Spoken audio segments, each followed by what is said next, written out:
Frickin' freedom? Why do we even bother asking anymore? He's never gonna free us. What? Dad, Bartigula's out of control. Growing up rich and spoiled has turned your son. At the Simpsons' 800th episode celebration in Hollywood, Cartwright addressed the growing use of artificial intelligence in entertainment. While acknowledging that AI could potentially replicate her voice, she said it would never match the passion she brings to the role. According to Cartwright, AI has no heart, and she believes emotional depth and spiritual connection are essential ingredients that technology simply can't replicate. Instead of AI, she would prefer to personally choose a successor when the time comes to step away from Bart. Cartwright also reflected on how she landed the iconic role. Originally auditioning for Lisa in 1987, she shifted gears after spotting Bart's character description, a rebellious 10-year-old underachiever, and knew instantly it was the more exciting part. That decision helped launch one of the most legendary performances in TV history. Meanwhile, The Simpsons just aired its milestone 800th episode, titled Irrational Treasure, during season 37. The special episode featured major guest stars including Kevin Bacon, Quinta Brunson, and cast members from HBO Max's The Pit.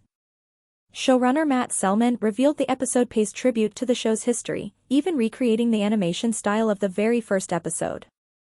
Hey, lovely viewers, welcome to our channel The Simpsons 24 Hours. The Simpsons veteran on if AI can take over her role. The advent of AI may have revamped several aspects of filmmaking, but it won't be making its way into the cast of The Simpsons anytime soon. Nancy Cartwright, who has lent her voice to the character of Bart Simpson for over 35 years, recently discussed the possibility of artificial intelligence replacing her in the future, stating that she'd prefer to see another actor take over her role. Nancy Cartwright would rather choose a successor for her Simpsons role. Speaking to people at the Simpsons' 800th episode party in Hollywood, California, the Primetime Emmy awardee noted that even though an AI version of her voice could do the job, it wouldn't carry the same passion as hers. I think I would choose a successor, instead of AI, and I'll tell you why, because AI has no heart, and I think that's a missing ingredient, Cartwright remarked. She added, I might sound pretty close to Nancy Cartwright, but I got passion. We're spiritual beings, we can emote passion and uplift people and stuff. And I don't know that a computer can do something like that. Nancy Cartwright initially joined the cast of The Simpsons in 1987 after originally planning to audition for the role of Lisa. I go in and for the voice of Lisa Simpson, who's the middle child, and I saw it there, and then I saw the picture of Bart, 10-year-old school-hating underachiever, and proud of it. And I'm like, wait a minute, that's more interesting. So I auditioned, and I got it, Cartwright explained. The Simpsons is currently airing its 37th season and recently passed the 800-episode mark with its February 15th episode. Titled Irrational Treasure, the episode featured several high-profile cameos, including Kevin Bacon and Quinta Brunson, as well as the cast of HBO Max's The Pit. The Simpsons showrunner breaks down The Pit stars, Kevin Bacon, and other cameos in historic 800th episode. The Simpsons showrunner Matt Selman tells Entertainment Weekly about the guest stars in the show's 800th episode, Irrational Treasure. The showrunner explains how Kevin Bacon, Quinta Brunson, and the Pit stars got involved in the episode. Selman also shares how the episode pays tribute to the show's legacy and breaks down the Easter eggs throughout the EP. The Simpsons is celebrating 800 episodes on Fox with a crew of very special guest stars. In the show's milestone episode, Irrational Treasure, Marge takes the family dog, Santa's little helper, to a national dog competition in Philadelphia as Homer reluctantly embarks on a National Treasure-esque treasure hunt with a group of eccentric historians.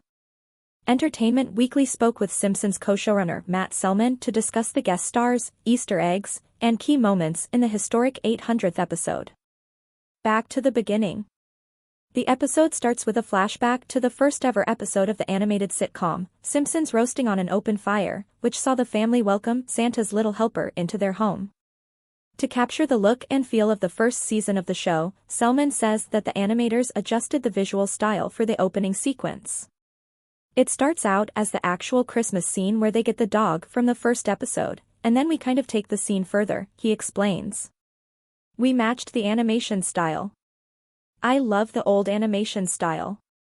I wish we could do them all like that. Immediately, the timeline begins to diverge from your memories of the family's trusty canine companion, as we see Homer, Lisa, and Bart feeding Santa's little helper excessive amounts of food, prompting the dog to gain significant weight. In the opening moments, we see the ever-expanding Santa's little helper in other memorable moments throughout the Simpsons canon. It's embracing the history of the show, Selman says.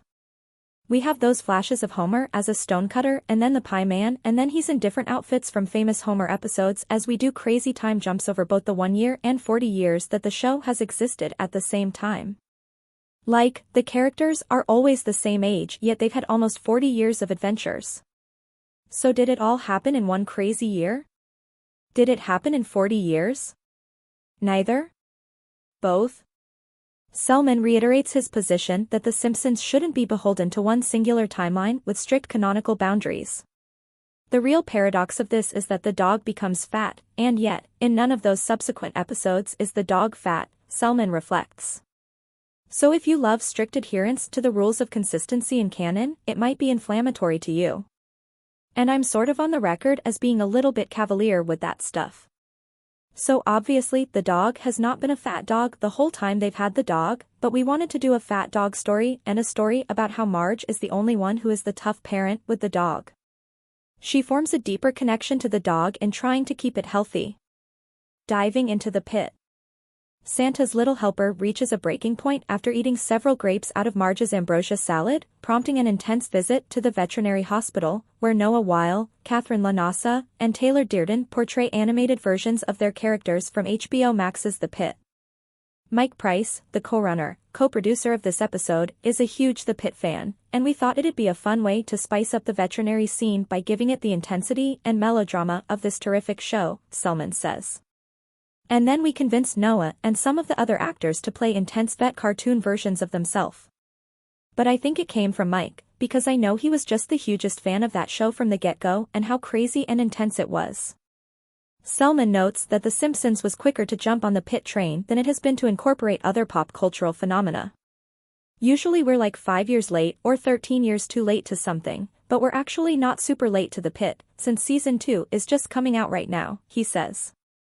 Though I always think it's funny when people ding the show for being late to make fun of something, because at the very best, it was only on time once. And then every time after that, it was late. The showrunner says that Price was instrumental in putting the guest cast at ease when it came time to record their cameos. They were all pretty much on board because it's like a love letter to the show, and it was pretty easy, Selman says. But even when it's someone huge like Noah Weil, when they get here, it's kind of a big deal. They're like, oh my god, this is The Simpsons.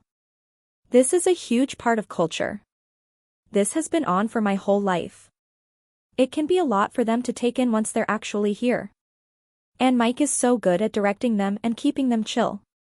Abbott Elementary, my dear. Once Santa's little helper is safe and sound, Marge is approached by a dog trainer named Adrian, who is voiced by Quinta Brunson. Adrian urges Marge to whip the pooch into shape. He'll need to lose a lot of weight. He's what we in the canine wellness field call, damn that dog's fat. Brunson's character says early in the episode. We wanted Quinta really early because Abbott Elementary is a Philly show, Selman says. She's from Philly, that's her world. So that gave the show good Philly bona fides. And we're now at Disney, and Abbott Elementary is on ABC, which is Disney. So she's definitely in the Disney family, and she's a big fan. Adrian helps Marge get Santa's little helper fit as a fiddle, so fit, in fact, that he qualifies to participate in a national competition in Philadelphia. Adrian accompanies Marge and Homer, who stowed away in the trunk of the family car, to the city of brotherly love, where she eventually reveals that she's using Santa's little helper as a pawn to locate Benjamin Franklin's hidden treasure. At the end of the episode, she falls to her death in a massive cavern underneath Betsy Ross' house as she tries to kill the Simpsons pooch. It's a really fun, juicy, surprising part for her, I think, Selman says. She certainly meets a not great end. Hitting the streets of Philadelphia. Christine Nangle, the episode's primary writer, is a Philadelphia native and began working on Irrational Treasure as a tribute to her hometown. She was excited about doing a Philly travel show. Neither Nangle nor the rest of the Simpsons team knew that the EP would be a milestone when production began. When we wrote it, we originally didn't know it was going to be the 800th episode to air on Fox, Selman remembers. We started writing it late last winter or early spring because we have to work so far ahead for animation, and we knew we wanted to do a Philadelphia episode. The team quickly realized that the episode's scope and emotional hook would make Irrational Treasure a nice fit to commemorate the show's landmark achievement. By the time we started building it and adding all the satire and the parody and the emotion and the travel stuff, it did feel like kind of an epic movie-type episode with a big sprawling plot, Selman says.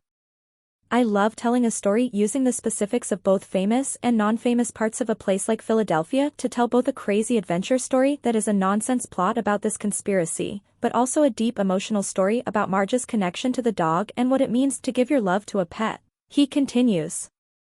Selman and Nangle also made sure to include a shout-out to their alma mater, the University of Pennsylvania. The UPenn logo is on screen when Homer's rowing on the Schuylkill River, he says. It was a little indulgent, but it's part of the UPenn mafia that doesn't exist. We tried to put a subtle reference to it, and it turned out to be much less subtle than we wanted. This is Simpsons producer just revealed the perfect way the iconic sitcom should end when The Simpsons debuted on Fox in 1989. No one could have predicted that Matt Groening's series would be on the air over 3 decades and 800 episodes later. Although it's arguably not as huge as it once was, The Simpsons is still going strong. However, all things must come to an end, and voice acting stars Dan Castellaneta, Julie Kavner, Nancy Cartwright, Yardley Smith, and Harry Shearer will likely want to hang up the mic at some point. When that day comes, The Simpsons will have one of the most anticipated series finales of all time. But just how does such an iconic show, where anything is possible and everything has been done, say goodbye? Writer and producer Mike Price already knows, and told Collider the answer. Series finales are incredibly difficult for iconic sitcoms to pull off. There have been some iconic series finales over the decades. M*A*S*S*H*. Had everyone in tears. Breaking Bad stuck the landing. And many now agree that the controversial ending to The Sopranos was a genius move. Sitcoms tend to have a harder time because they are typically restricted to sitcom tropes. Someone always has to get married, have a kid, or move away. Some tried to get away from that by doing something wild. Dinosaurs killed off everyone. Roseanne revealed that the entire last season had been a dream, and Seinfeld brought back Larry David to write the last episode, which parroted last episode expectations. The Simpsons' Mike Price wants the series finale to be a normal episode. The Simpsons technically already had an ending with its season 36 premiere, Bart's Birthday. In it, Conan O'Brien hosts a series finale of The Simpsons, written by an AI chatbot. Artificial intelligence gets it all wrong, though, leading to a reset, with The Simpsons destined to continue on. In an interview with Collider's Tanya Hussein, executive producer Mike Price said that, with everyone always asking them how the show would end, writer Jeff Conrad simply decided to get it over with. Price then went on to explain how the series should end. It's almost like we got that out of the way. Now, if and when the show does ever end, I can't tell you, but I would hope it would just be like a regular episode, not some kind of special final episode. One day, The Simpsons really will have to figure out what to do for the series finale. Mike Price hopes for a regular episode, and his instinct is completely right. But he's not the only one with this idea. Like Price, showrunner Matt Selman offered, there's no finale, it would just be a regular episode that has the family in it. Probably a little Easter egg here and there, but no, I'm going to miss this place. Before that, he gave his reasoning for why. The show isn't supposed to change. The characters reset every week. It's like Groundhog Day, but they don't know it. The Simpsons series finale should play into its repetitive format. There is no way The Simpsons is going to end with some grand series finale filled with extravagant tropes. Even if they hadn't already winked at the idea, the series is too smart to follow into that trap. They are the exact opposite of something cookie-cutter like Friends, or even more innovative shows like The Office, which ended with a wedding and characters moving away. Because it's animated, it has been able to get away with a form of reality that doesn't conform to our world. Everything is often off-kilter, and over again we've seen variations of these characters as older people. Audiences have already been shown how they will end up when they age, so there are no surprises to be had. As a famous South Park episode once said, when Butters tries to destroy the town as Professor Chaos, Simpsons already did it. After 800 episodes, what else is there to do? The Simpsons could certainly try to shock everyone with a twist, but that would be a case of trying too hard and risking a Seinfeld-level mishap. The Simpsons is comfort food. In the end, one last dose of comfort is all it can and should offer. The Simpsons showrunner addresses possible series finale. The Simpsons showrunner Matt Selman revealed how he envisions a possible series finale playing out for Homer, Marge, and the residents of Springfield ahead of the show's 800th episode. Don't expect a fond farewell from The Simpsons anytime soon, or ever. Ahead of the long-running Fox cartoon's landmark 800th episode February 15th, showrunner Matt Selman revealed how a hypothetical series finale would play out for Homer, Marge, and their family, insisting that their swan song wouldn't follow typical TV tropes. If the show ever did end, there's no finale, he told The Wrap in an interview published February 13th. It would just be a regular episode that has the family in it. Probably a little Easter egg here and there, but no, I'm going to miss this place. In fact, the show's creative team previously explored the idea of a dramatic goodbye during the season 36 premiere in September 2024, offering a parody of conventional happy endings. We did an episode about a year and a half ago that was like a parody of the series finale, Matt noted. We jammed every possible series finale concept into one show, so that was my way of saying we're never going to do a series finale. After all, even though the Matt Groening-created series has been on the air since 1989, the town of Springfield and its inhabitants have stayed largely the same over the years. The show isn't supposed to change, Matt explained. The characters reset every week. It's like Groundhog Day, but they don't know it, and they don't die that much. Indeed, various characters have been killed off for good over the years, like when Larry the Barfly, who appeared in the show's very first episode, died during season 35. The show even depicted Marge's death during a flash-forward scene in May, but after a wave of strong reactions online, Matt assured fans the matriarch's demise was purely hypothetical. Obviously, since The Simpsons' future episodes are all speculative fantasies, they're all different every time, he told Variety in June.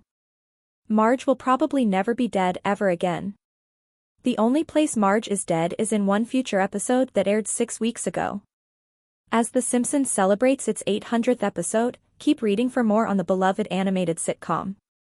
1. The Simpson family first appeared as a series of shorts in The Tracey Ullman Show in 1987 after creator Matt Groening passed on an initial offer to turn his Life in Hell comic strips into animated shorts. According to the creator, he hurriedly sketched the family while waiting in the lobby for his pitch meeting. 2. Groening named all the characters after his own family members, substituting Bart for his own name. Why Bart? It was an anagram of the word brat. 3. They soon became the most popular thing about Ullman, and producer James L. Brooks, who'd recruited Groening, realized they should be their own series, ultimately negotiating a provision in the contract with Fox that prevented them from ever interfering with the show's content. 4. The family is yellow because Groening wanted something that would grab people's attention as they flipped through the channels. He told the BBC that an animator came up with the yellow, and as soon as she showed it to me I said, this is the answer. When you're flicking through channels with your remote control, and a flash of yellow goes by, you'll know you're watching The Simpsons. 5. The first full-length episode produced, Some Enchanted Evening, did not broadcast until May 1990, as the first season's last episode, because of animation problems that delayed the show's launch from fall until December 17th. 6. Groening drew each of the Simpson family members to be instantly recognizable in silhouette, leading to their distinctive hairstyles and head shapes. 7. Oingo Boingo frontman and composer Danny Elfman was approached by Groening to create a retro-style theme for the opening sequence. The iconic piece of music, believed to be the most popular in Elfman's career, took him only 2 days to create. 8. The show's lengthy opening sequence was developed to cut down on animation necessary for each episode, however 3 elements change from episode to episode: Bart's chalkboard message, the music played during Lisa's sax solo, and the closing couch gag, the length of which varies based on the needs of that particular episode. 9. Groening chose Springfield as the show's setting because of how common a city name it is in America, appearing in at least 29 states. Despite revealing to Smithsonian Magazine in 2012 that it was named after Springfield, Oregon, near his hometown of Portland, he intentionally kept the fictional town state obscure. In anticipation of the success of the show, I thought, this will be cool, everyone will think it's their Springfield, he told the magazine. And they do. 10. The Bush family were not fans of the show. In October 1990, then First Lady Barbara Bush called the show the dumbest thing she had ever seen, prompting the show's writers to pen a response from Marge Simpson, who argued the family was trying their hardest.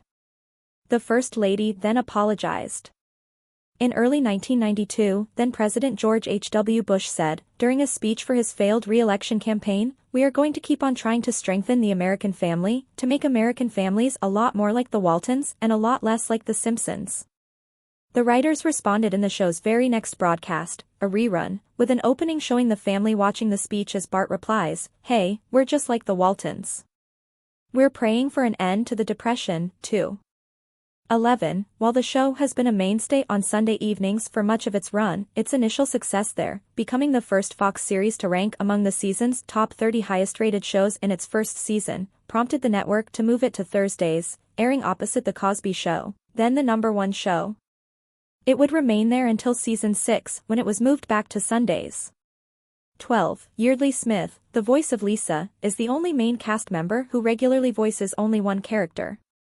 13. Until the 17th episode of the second season, Fox and the production crew kept which characters the voice actors performed a secret, going so far as to close recording sessions while refusing to publish photo of the recording artists. With old money, however, the network revealed which roles each actor played because the producers decided their cast should receive credit for their work. 14. Until 1998, the 6 main actors were only paid $30,000 per episode. After a pay dispute, in which the network threatened to replace them with new actors until Groening stepped in to support his cast, they were bumped to $125,000 an episode. After a month-long strike in April 2004, in which the cast stopped showing up to cast readings in the hopes of getting a bigger piece of the show's rising revenue, their salaries were increased to somewhere between $250,000 and $360,000. 15. In 2011, the show was almost cancelled by Fox unless production costs were cut, forcing the cast to accept a 30% pay cut from their then $400,000 per episode, reached through contract negotiations in 2008, resulting in their current pay of just over $300,000 per episode. 16. The voice behind Maggie's pacifier sucking is none other than Groening himself. When the eternal toddler spoke her actual first word, Daddy, in 1992, the show turned to Elizabeth Taylor. 17. When the album The Simpsons Sing the Blues was released in 1990, lead single, Do the Bartman, was widely believed to have been composed by fan of the show, Michael Jackson.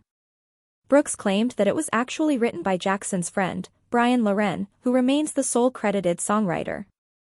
But in 1998, Groening admitted it was actually co-written and co-produced by the King of Pop, who could not receive credit for it because of contractual issues. When Jackson later guest-starred in an episode, he was credited under pseudonym John J. Smith and his character's singing voice was performed by a sound-alike, Kip Lennon.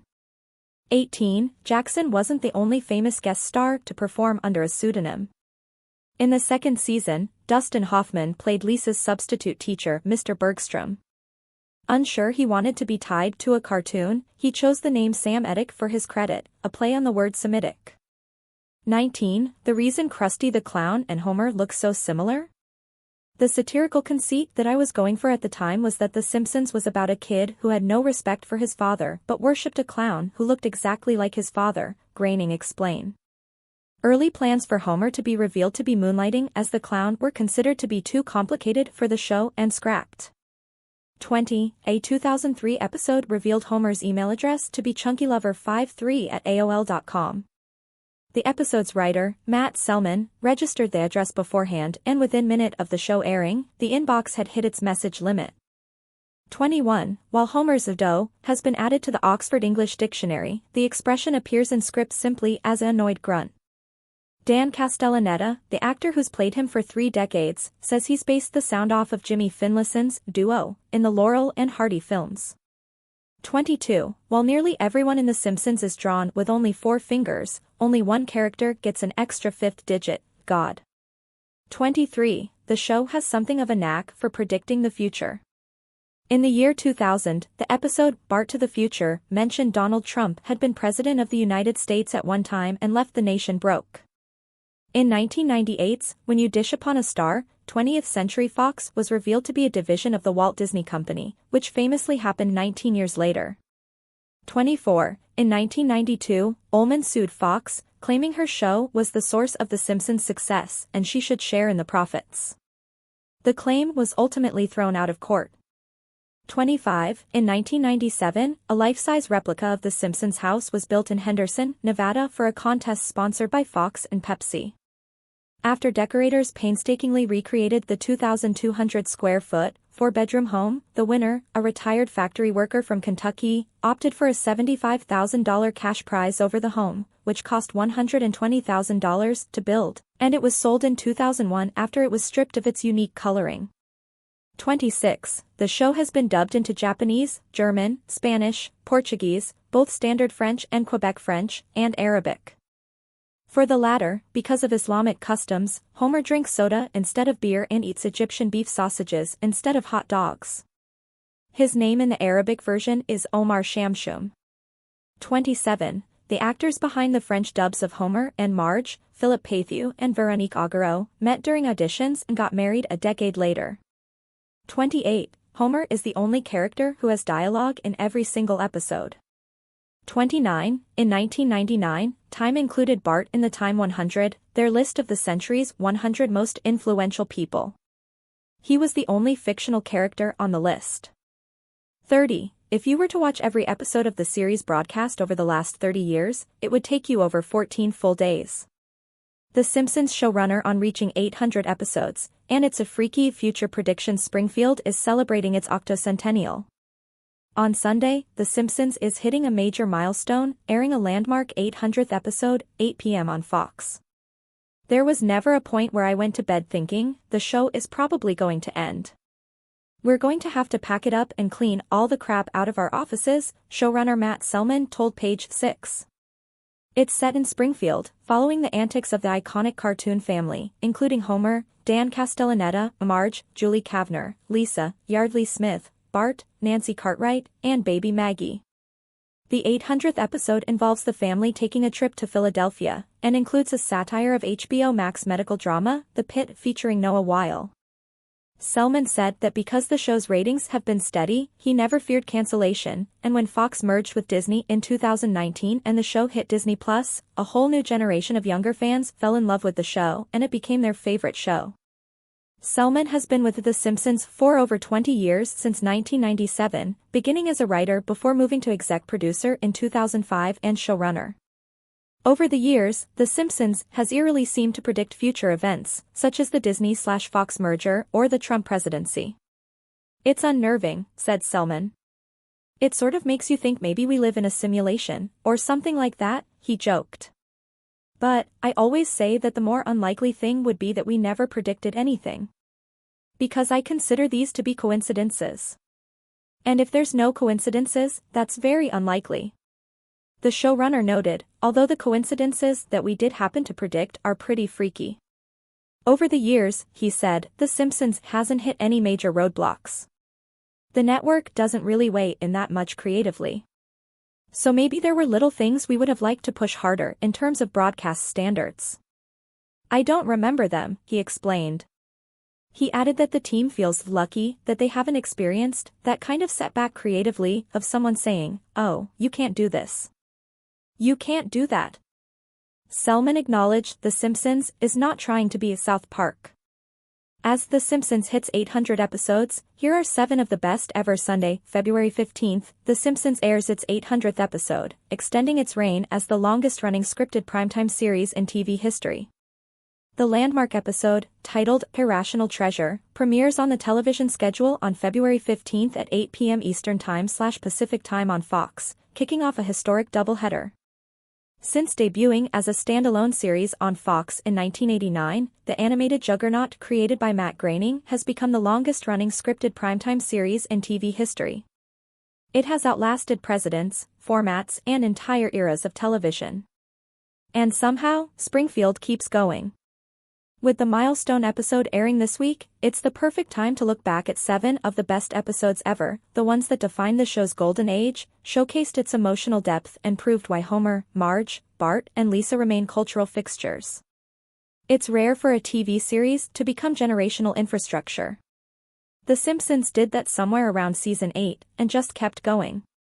It's the perfect time to queue up your Disney Plus subscription and revisit 7 of the greatest episodes ever made. 1. Cape Fear, 1993, Season 5/Episode 2. If you want peak Sideshow Bob, this is it. After Bob is granted parole, the Simpsons enter witness protection, but Bob stalks the family with operatic intensity. The episode brilliantly parodies Cape Fear, complete with rakes, show tunes, and one of the greatest extended gags in series history. It's dark, theatrical, and packed with jokes that land decades later. 2. Marge vs. the Monorail, 1993, Season 4/Episode 12. Written by Conan O'Brien, this episode is controlled chaos at its finest. After Springfield receives a financial windfall, the town builds a flashy monorail system. Homer becomes a conductor. Predictably, everything spirals. From Lyle Lanley's musical number to Homer's escalating incompetence, this episode captures the show's ability to blend satire, absurdity, and heart into one perfectly timed ride. 3. Stark Raving Dad, 1991, Season 3/Episode 1. One of the most talked about episodes in the show's history. Homer ends up in a mental hospital and befriends a white man who believes he is Michael Jackson. The episode mixes celebrity culture satire with an unexpectedly tender birthday subplot between Bart and Lisa. Though the episode has been removed from streaming platforms in recent years, it remains one of the series' most discussed early installments. 4. Trilogy of Error, 2001, Season 12/Episode 18. Proof that the show's later seasons still had inventive firepower. This Rashomon-style episode retells the same day from Homer's, Lisa's, and Bart's perspectives. Homer rushes to reattach a severed thumb. Lisa races to win the science fair. Bart gets tangled in an illegal fireworks scheme. The episode's clever structure and interlocking storylines show how creatively ambitious the series could be well into its second decade. Thanks for watching this videos. Please hit the subscribe button and give this video a thumbs up.